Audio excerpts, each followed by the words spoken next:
우리 앞뒤 좌우에 계신 분들과 한번 인사 나누시겠습니다. 잘 오셨습니다. 반갑습니다.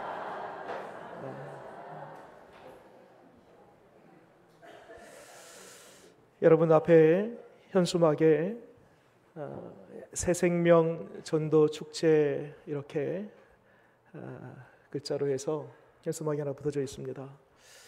새생명 전도 축제 언제 하는가 봤더니 다음 달이에요. 한 달 후 11월 16일 추수감사 주일 때 한 영혼을 초대해서 전도 축제를 하려고 합니다. 그래서 그날만 하는 것이 아니고요.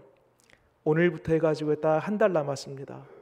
한 달 동안 우리가 마음을 작정하고 또 한 영혼을 품고 그 영혼을 위해서 기도하고 그 영혼을 찾아가고 그 영혼에게 복음을 전하고 이렇게 12달 중에서 우리가 사실 365일 늘 전도의 사람으로 살아야 되겠죠. 그러나 그 일이 쉽지 않습니다.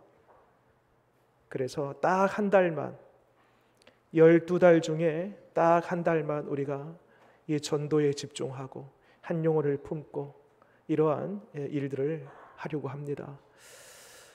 그래서 이제 한 달 정도는 저도 이 주일날 이 설교의 초점을 이 영혼, 생명, 구원, 이 전도에 관한 이 설교를 하려고 합니다. 그래서 아무쪼록 우리 가정 안에 또 우리 이웃들 가운데 여전히 예수 없어 방황하는 영혼들이 있습니다.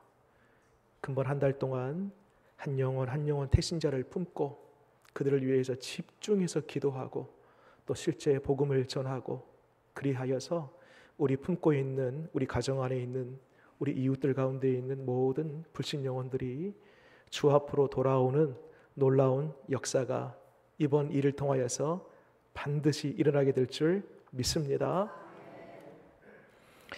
오늘 우리가 사도행전을 우리가 보았습니다. 여러분 사도행전의 저자가 누구일까요?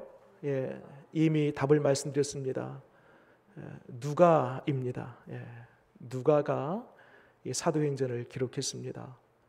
누가복음이 전편이라면 이 사도행전이 후속편입니다. 누가복음이 첫 번째 이야기라면 사도행전이 두 번째 이야기입니다. 누가라는 사람이 이 사도행전을 기록했는데 그걸 어떻게 합니까? 여러 가지 근거들이 있습니다. 그 중에서 가장 결정적인 이 사도행전이 누가가 썼다라고 할 수 있는 그 근거가 여러분 위에 쭉 1절 말씀 보세요. 1장 1절 눈으로만 보세요. 거기에 수신자가 나옵니다. 누구에게 썼습니까? 데오빌로여 그렇게 되어 있죠. 1장 1절에 그렇습니다. 누가복음에도요. 누가가 데오빌로에게 이 글을 썼다라는 그런 흔적이 있습니다. 수신자가 동일해요. 자, 누가복음이요. 총 21장입니다. 사도행전이 28장입니다. 합하면 다 해서 몇 장이에요? 제가 더해 왔습니다. 49장입니다. 여러분, 한 사람 데오빌로를 위해서 누가가 전편, 후속편 합쳐서 49장에 걸쳐서 이 글을 쓴 것입니다. 여러분, 누가의 한 영혼을 구원하고자 하는 이 마음, 이 열의, 이 열정, 이 정성 느껴지십니까? 여러분, 이것이 곧 한 영혼을 향한 하나님 아버지의 마음인 것입니다. 하나님이 그러한 한 영혼을 구원하고자 하는 그런 마음이 있었기에 독생자이신 예수 그리스도를 이 땅 가운데 보내시고 여러분 한 분 한 분 저를 포함하여서 우리를 구원하시기 위해서 친히 우리 예수님 십자가에 오르시고 죽으셨습니다. 한 영혼, 바로 저와 여러분들을 위해서 그랬다라는 것입니다. 뭐 한 사람이 그리 대단한가 라고 그렇게 질문할 수 있겠지만은요, 그렇지 않습니다. 여러분, 한 영혼이 천하보다 귀한 것입니다. 한 사람이 변화되면은요, 가정이 뒤집어집니다. 여러분, 12 제자가 세상을 뒤집어 놓았습니다. 한 사람이 변화되면은요, 그 지역, 그 나라까지, 그 민족까지 변화될 수 있는 그 힘이 한 사람에게 있는 것입니다. 사도행전을 보게 되면은요, 데오빌로여라고 이렇게 시작하지만은 한 사람으로 시작해서요, 그 뒤에 보니까 12제자가 나오고요, 120명의 사람이 나오고요, 베드로가 한번 설교하니까 3,000명이 돌아오고요, 5,000명이 돌아오고요, 그리고 뒤로 갈수록요, 허다한 믿음의 사람들이 나옵니다. 한 사람 데오빌로여라고 시작해서요, 사도행전 제일 끝에 가면은요, 이루 헤아릴 수 없는 수많은 사람들로 결론을 맺습니다. 한 사람이 그렇습니다. 참 다행스럽게도 누가복음을 이 데오빌로가 읽고 이후에 이제 사도행전을 두 번째로 보내는 그 어간에 참 다행스럽게도 이 데오빌로가요, 그 심경의 변화가 있었음을 보게 됩니다. 어떻게 알아요? 누가복음에서는요, 누가가 데오빌로를 어떻게 호칭했냐면 데오빌로 가카 이런 표현을 합니다. 가카라는 표현은 당시 로마 총독 이상 되는 고위직에 붙을 수 있는 호칭입니다. 근데 누가에는 데오빌로 가카라고 붙었다가 오늘 1절 말씀 다시 한번 보세요. 거기에는 데오빌로의 호칭이 어떻게 붙어 있습니까? 데오빌로여라고 되어 있죠.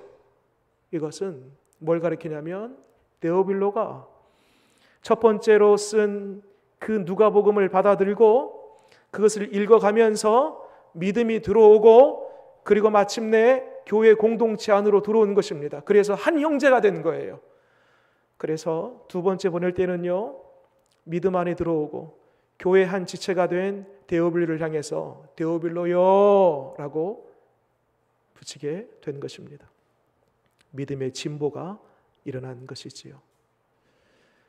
여러분 기대하시기 바랍니다. 그리고 기도하시기 바랍니다. 이번에 한 달 동안에 우리가 한 영혼을 품고 그를 위해서 기도하고 작정하고 그를 위해서 복음을 전하고 이러한 일들을 행할 때에 전혀 믿음의 밑바닥 아무것도 없는 사람이 조금씩 싹이 튀어오르고 그 위에서 줄기가 자라나고 이파리 나오고 꽃이 피고 열매를 맺는 것처럼 그 영혼이 이번 우리가 한 영혼을 품고 기도하고 복음을 전할 때 이 한 달간을 통하여서 믿음의 진보가 일어나고 구원의 은혜가 그 위에 임하는 그런 역사가 일어날 줄 기대하고 기도하는 저와 여러분 되시기를 바랍니다.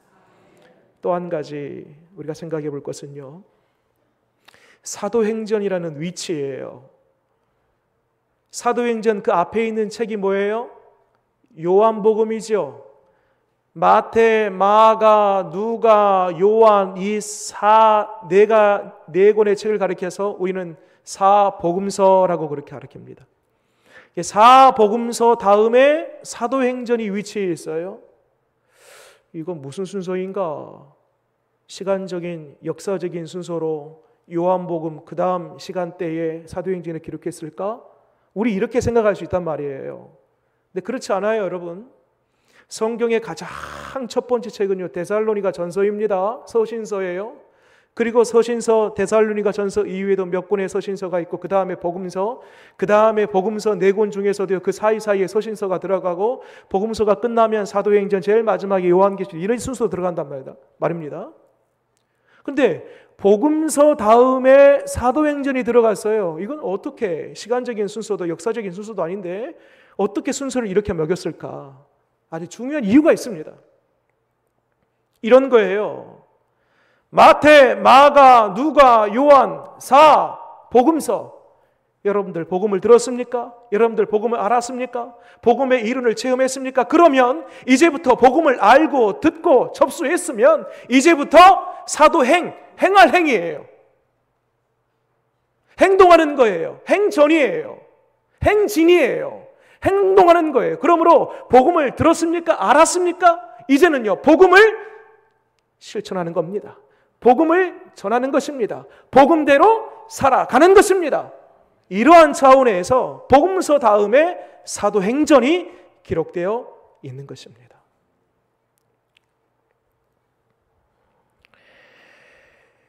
여러분, 같은 맥락에서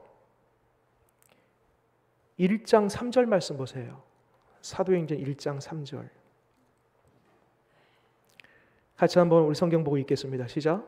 그가 고난 받으신 후에 또한 그들에게 확실한 많은 증거로 친히 살아계심을 나타내사 40일 동안 그들에게 보이시며 하나님 나라의 일을 말씀하시니라. 자, 왜 요한복음 이후에 사도행전에 기록됐을까?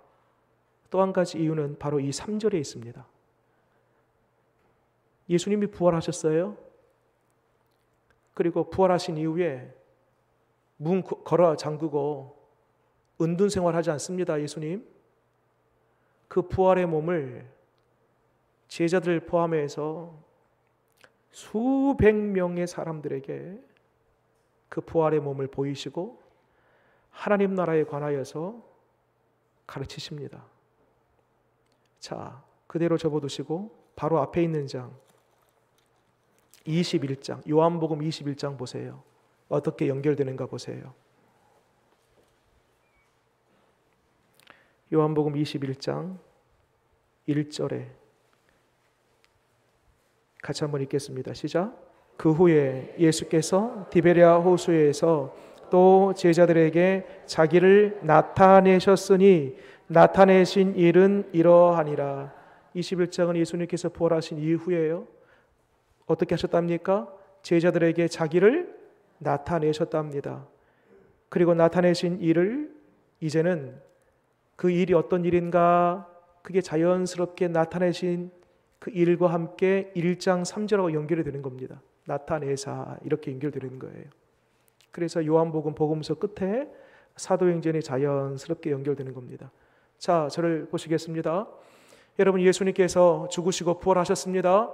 부활하시고 가만히 계시지 않습니다. 어디 피난처에 들어가서 홀로 계시지 않습니다.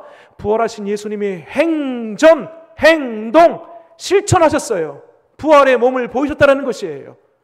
그래서 이곳저곳 지역을 뛰어넘고 부활의 몸을 모든 사람들에게 보이시고, 그리고 그 부활의 몸을 본 사도들이 어떻게 해요? 예루살렘을 넘어서 온 유대와 사마리아와 땅끝까지, 오늘 8절 말씀이 그렇죠? 점점 그 복음의 확장력이라고 합니다. 인종을 뛰어넘고 지리적인 범위를 뛰어넘어서 그 복음이 확산되기 시작합니다. 그래서요, 누가 복음을 보면은요, 갈릴리로부터 시작해요. 그리고 어디서 끝나냐면 예루살렘에서 끝나요. 그리고 바톤을 이어받아서 사도행전은요, 예루살렘으로부터 시작해서요, 누가복음이 끝났던 그 예루살렘, 거기서 시작해서요, 어디로 끝나냐면 예루살렘, 온 유다, 사마리아, 그리고 제일 마지막에 당시 땅끝이라고 불리는 로마로 모든 것이 다 끝납니다. 그러니까 누가복음부터 마지막 사도행전 땅끝까지 복음이 전 세계를 향하여서 확장되는 것입니다. 부활의 몸을 본, 그리고 복음을 들었던 사도들이요, 12사도가 동진, 서진, 남진, 북진하면서 동서남북으로 흩어져 온 세계로 그 복음의 씨앗을 가지고 전달자의 역할을 합니다. 여러분, 오늘날 복음이 시작되었던 지구 반대편에서요, 반바퀴를 돌아서 여기 한반도, 대한민국, 전라남도, 장흥, 관산 땅까지 그 복음이 들어와 우리가 부활의 예수 그리스도를 믿고 의지하고 그분을 따라가게 되는 역사가 우리 가운데 있게 된 줄 믿으시기 바랍니다. 여러분, 그래서요, 복음은요, 저를 따라서 같이 한번 해보겠습니다. 복음은 생명이다. 다시 한번요, 복음은 생명이다. 복음은요, 꿈틀꿈틀합니다. 약동합니다. 살아나는 것입니다. 복음을 듣고 가만히 있을 수 없는 것입니다. 복음은요, 생명력이 있기 때문에 반드시 자라나는 것입니다. 반드시 움직이는 것입니다. 반드시 전달되는 것입니다. 그것이 바로 복음의 능력인 것입니다. 여러분, 소망합니다. 기대합니다. 여러분, 이미 복음을 들었습니까? 바라기는 여러분들이 복음의 작은 씨앗들이 되어서 여러분 가정 안에, 가문 안에, 일터 안에, 이 지역 안에 여러분들이 복음의 씨앗 되어 복음의 나무, 복음의 열매 맺게 하는 그러한 복음의 통로 다 되어지는 은혜 있기를 바랍니다. 또 한 가지는요, 8절 말씀 보세요. 8절 같이 한번 읽겠습니다. 시작. 오직 성령이 너희에게 임하시면 너희가 권능을 받고 예루살렘과 온 유대와 사마리아와 땅끝까지 이르러 내 증인이 되리라 하시니라. 아멘. 여러분, 제자들이요, 부활하신 예수님을 만났습니다. 충격 그 자체였습니다. 정말 예수님께서 살아생전에 3번이나 말씀하셨거든요. 내가 죽는다, 그러나 사흘째 다시 부활할 것이다 라고 3번 말씀하셨는데, 그때는요 도무지 제자들이 믿지를 않았어요. 그 단계까지 가지를 못했습니다. 그런데 정말 예수님께서 말씀하신 바대로 죽으시고 사흘째 되었을 때에 부활의 몸을 입고 살아나셨네요. 그것을 제자들이 봤습니다. 얼마나 놀라웠을까요? 무엇보다도 내가 부활하신 예수님을 만났다라고, 이 동네 저 동네 다니면서 전하고 싶었지 않았겠습니까? 누구든지 지나가는 사람 붙들고 내가 부활하신 예수님을 만났다라고, 정말 그분이 말씀하신 대로 살아났다라고 전하고 싶지 않았겠습니까? 근데 예수님께서 뭐라고 하시냐면, 제자들아, 그거 권기, 그런 다짐, 그런 열정, 열이 그것 갖고는 안 돼. 필요한 것이 한 가지 있어. 잠깐만 기다려. 어딜 보시냐면 여러분 4절 말씀 보세요. 4절 같이 한번 읽겠습니다. 시작. 사도와 함께 모이사 그들에게 분부하여 이르시되 예루살렘을 떠나지 말고 내게서 들은 바 아버지께서 약속하신 것을 기다리라. 5절 그 약속하신 것이 뭔가 읽겠습니다. 시작. 요한은 물로 세례를 베풀었으나 너희는 몇 날이 못되어 무엇으로? 성령으로 세례를 받으리라 하셨느니라. 부활하신 예수님을 경험하고 지금 당장이라도 가서 예루살렘을 떠나서 온 열방을 향하여서 내가 부활하신 예수님을 만났다라고, 당신도 부활하신 예수님을 믿어라라고 말하고 싶은 그 열정, 열이, 골기 있었지만은 그것 갖고 안 돼. 제자들아, 좀 기다려. 진짜 너희가 전도의 사람, 진짜 열정의 사람, 진짜 구령의 열정을 가지고 다닐 수 있는, 처음부터 끝까지 식지 않는, 변치 않는 그 마음으로 전도할 수 있는 그 힘은 어디서 나오냐면 너희들의 다짐과 권기로 나온 것이 아니라 성령으로 말미암아 나온 거다. 성령으로. 조금만 기다려. 그리고 사도행전 2장에서 실제 약속하신 바 그 성령이 임하지 않습니까? 그 성령의 충만함을 받고 제자들이 이제 본격적으로 온 열방을 향하여서 전도의 사명을 감당하게 됩니다. 여러분, 그래서요, 전도할 때에 가장 필요한 능력, 우리 손에 주어져야 할 가장 강력한 도구, 그것은요, 어떤 말주변이 좋아야 된다, 아니면 좋은 선물을 가지고 와야 된다, 밥을 잘 사줘야 된다, 이거 아닙니다, 여러분. 이런 것 가지고 전도하는 게 아니고요, 오직입니다. 성령이 너희에게 임하시면 너희가 권능, dynamis, 이 dynamis로부터 다이나마이트가 나오고요, 다이나믹이라는 단어가 나옵니다. 폭발력 있게, 역동성 있게. 누가요? 성령이. 그 권능을 받게 되면 예루살렘과 온 유다와 사마리아와 땅끝까지 이르러 내 증인이 되리라. 그래서 1장부터 6장까지가 예루살렘, 7장부터 12장까지가 온 유다, 이후에 13장부터 사마리아, 마지막 땅끝까지, 이렇게 사도행전이 실제 권능을 받아서 그대로 진행이 됩니다. 여러분, 전도에 있어서 첫 번째도 두 번째도 그 능력은 성령인 줄 믿으시기 바랍니다. 그래서 우리가 한 달 동안에 작정하고 그 사람을 쓰고 그 사람을 품고 기도하고 그 사람에게 가서 전할 때에 가장 필요한 것 성령입니다. 성령. 성령의 충만함을 받으시기를 바랍니다. 오해하지 마세요. 나 성령 받았는데, 우리 안에 성령님 계시는데, 내 안에 성령님 있는데, 맞아요, 여러분. 우리 안에 성령님이 계시다라는 증거 몇 가지만 대볼까요? 내가 하나님을 나의 아버지라고 부를 수 있는 것, 그 성령님이 주시는 은혜입니다. 나 죄인이었는데 예수님께서 내 죄 사하시기 위해서 이 땅 가운데 오시고 십자가에 죽으시고 그 예수님 나의 구주이십니다. 구주이십니다라고 고백할 수 있는 것, 성령님이 계시기 때문입니다. 내 속에 착한 일을 행하시는 이, 내가 주를 위해 살리라, 주님의 기쁨 되리라. 세상은 이렇게 저렇게 해야지 성공하고 출세한다고 하지만 나는 그 길로 가지 아니하고 성경이 말하는 주의 진리의 길로 가리라. 이 선한 마음, 아름다운 마음 누가 주시냐면 성령님이 주시는 거예요. 여러분, 이와 같이 우리 속에 이미 성령이 내주에 계십니다. 그러면 지금 말씀드리고 있는 성령의 권능을 받으라, 이것은 무슨 말일까요? 우리 이미 성령을 받았는데, 여러분, 성령이 내주하는 것과 성령의 충만함을 받아서 성령의 권능이 임하는 것은 좀 다른 의미입니다. 성격이 달라요. 성령이 내 안에 내주에 계심으로 말미암아 지금 이 자리에서 하나님을 예배하고 하나님께 기도하고, 물론 성령이 우리가 계시기 때문에 이와 같은 우리의 모습이 나타나요.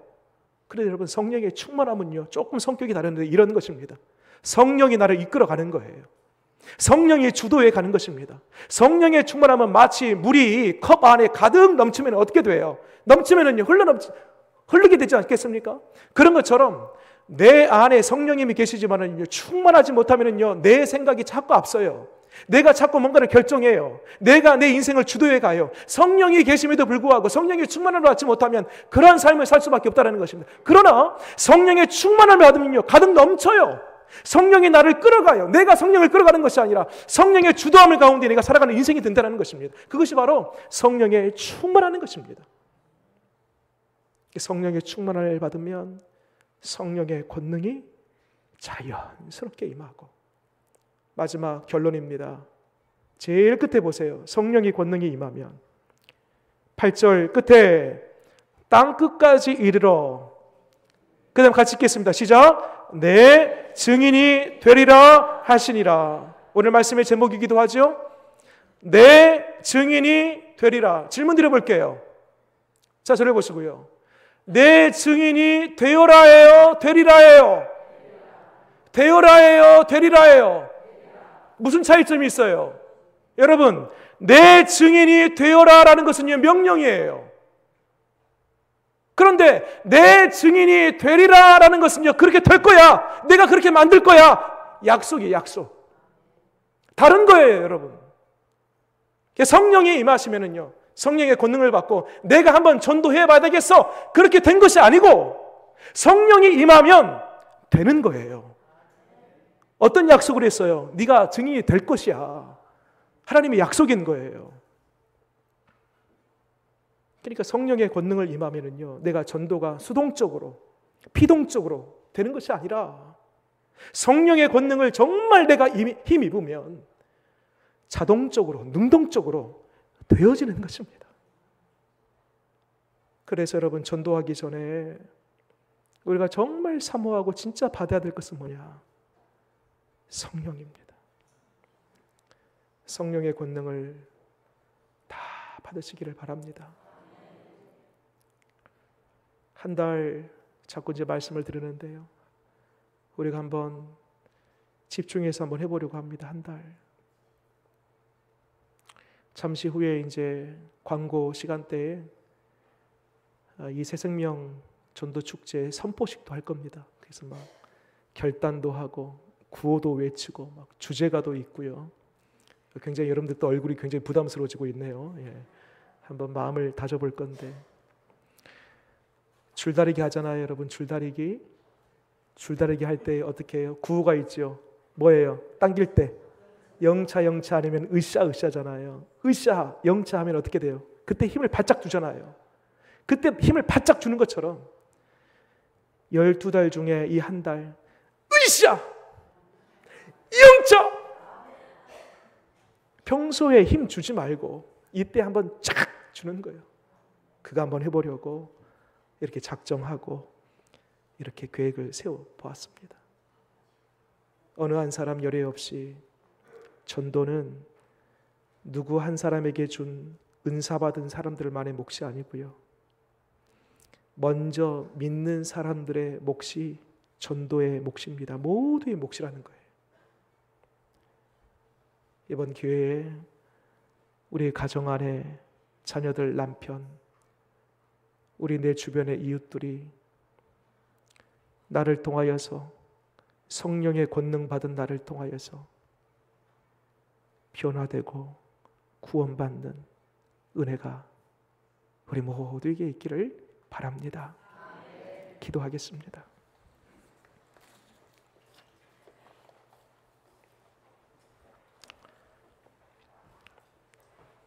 하나님, 우리가 전하지 아니하면 저들이 들을 수 없고, 우리가 증인되지 아니하면 저들은 절대 결코 구원받을 수 없습니다. 우리가 늘 전도, 구원, 생명, 사랑에 대한 이야기는 지금까지 수많이 들어왔고 전도해야 되겠다라고 생각했지만 쉬운 일이 아니었습니다. 그러나 하나님, 오늘 말씀을 보니 내가 전도하는 것이 아니라 성령의 권능을 받으면 성령님이 전도하게끔 한다라고, 그렇게 해 줄 것이다라고 약속했음을 우리가 확인했습니다. 우리가 무엇을 하기 전에 먼저 성령의 권능을 받게 하여 주시옵소서. 예수님 이름으로 기도드립니다.